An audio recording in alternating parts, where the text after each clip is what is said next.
What's going on, everybody? Hey, I thought I would share with you today how I cook a venison roast. And the cut of meat we're going to be using would be the tri-tip or the knuckle, which is the same cut that you would get your sirloin steaks from. Anyway, if you're interested in that, stick around. Okay, so November was a super dry month, and when moisture finally fell out of the sky, it came in the form of snow.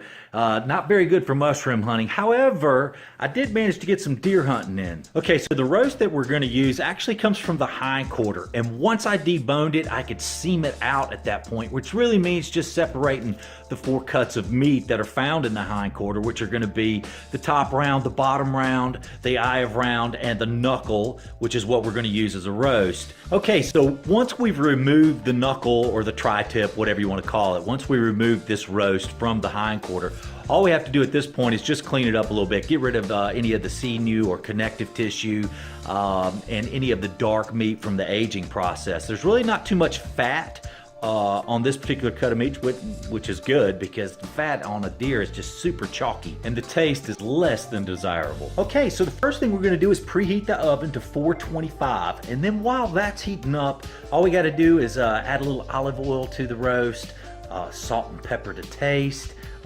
If you want to, at this point, go ahead and add your favorite seasoning to it. Now let's add a little bit of olive oil to a pan. We're going to take it outside, put it on the grill, and get that pan piping hot. We're not going to cook the venison out there. What we're going to do is just sear it and lock in all those juices. Now, I like to do it outside just because it gets a little bit smoky in the house, so I tend to do it that way. Also, this isn't going to take that long, so just, maybe a few minutes. Just get that nice golden brown all the way around on this roast. Now that the juices are locked in, we're going to put it in the oven for 20 to 25 minutes. And while that's cooking, this is a good time really to prep your side dishes. I'm going to prepare broccoli and parsnips, and if you have never paired these two vegetables together, I highly recommend it. They really do complement one another quite nicely. All right, once the timer goes off, we're going to pull the roast out and we're going to reset the oven for 325. And while the oven is resetting itself, we're just going to let the roast rest. Once that oven's ready, then we're going to put it back in for another 20 minutes at that point. This is a good time to go ahead and start cooking your side dishes.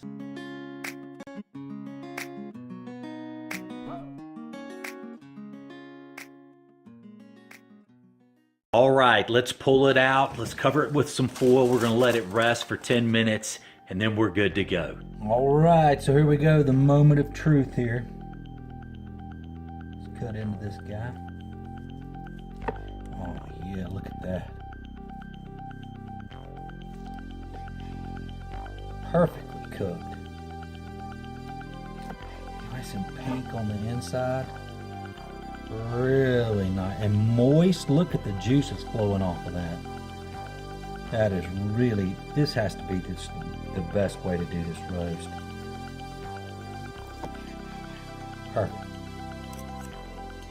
Just the way I like it.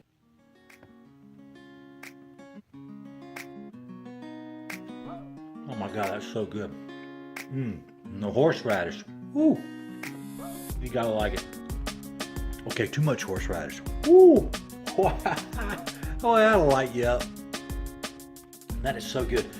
I gotta stop for the broccoli. Forgot about it. Since I'm eating everything with my hands, I might as well eat the broccoli. That's hot. Super hot. This is the best way to cook this roast. I mean, you can see that how moist it was and the juice is just flowing off of it. Also, if you have not tried broccoli and parsnips, man, I highly encourage you to do so. You won't regret it. Hey, thank you so much for spending your time with me. Please don't forget to subscribe if you haven't already. I've got to go. See you later. Bye.